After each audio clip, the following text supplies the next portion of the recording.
School ক্যান্টিনের ভুতুড়ে রাত Bangla audio গল্প। রাত তখন প্রায় 1:00।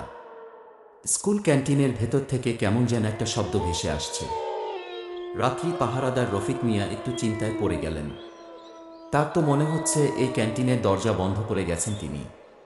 তাহলে শব্দটা আসছে কোথা থেকে? রফিক মিয়া ধীরে ধীরে ক্যান্টিনের দিকে এগিয়ে যেতে থাকেন।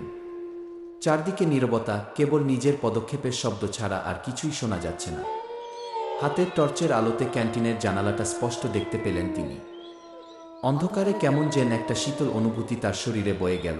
ক্যান্টিনের দরজার কাছে গিয়ে তিনি দেখলেন দরজাটা অর্ধেক খোলা। এটা তো সম্ভব নয়। রফিক মিয়া নিজে হাতে বন্ধ করে গেছেন এই দরজা। তার মনে শঙ্কা জন্মাল, কেউ কি ভেতরে ঢুকে আছে? কিন্তু কেন? আর কিভাবে? ধাক্কা দিয়ে দরজাটা পুরোপুরি খুললেন তিনি। ভেতরে ঢুকে দেখলেন পুরো ক্যান্টিন ফাঁকা, কিন্তু তখনও ওই একই শব্দ ভেসে আসছে।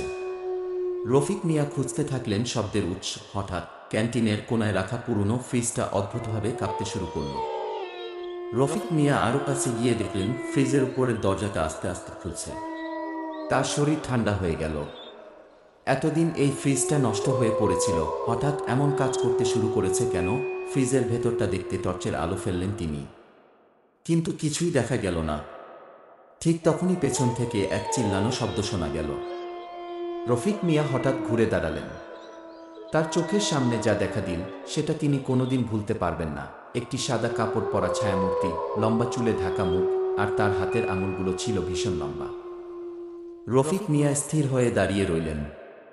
সেই ভুতুড়ে ছায়ামূর্তিটি ক্যান্টিনের মাঝখান দিয়ে ধীরে ধীরে তার দিকে এগিয়ে আসছে। রফিক মিয়া প্রাণপণে দৌড় দিলেন। তিনি ভাবতেও পারেননি যে তার কাজের জায়গায় এমন কিছু ঘটতে পারে। স্কুল ক্যান্টিনে তো এমন কিছু হওয়ার কথা না। রফিক মিয়া প্রাণ ভয়ে দৌড়াতে থাকলেন। ঠিক তখনই তার মোবাইল ফোনের রিংটোন বেজে উঠল।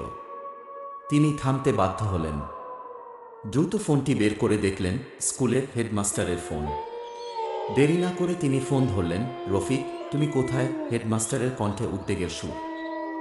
স্যার, আমি ক্যান্টিনের দিকে ছিলাম, কিন্তু ওখানে আর এক মুহূর্ত থেকো না। হেডমাস্টার হঠাৎ গম্ভীর হয়ে বললেন, আজকে রাতটা আলাদা। ক্যান্টিনে ভয়ঙ্কর কিছু ঘটছে শুনেছি আমরা। রফিক মিয়া কাঁপতে কাঁপতে বললেন, ভূত স্যার, আমি দেখেছি ভূত।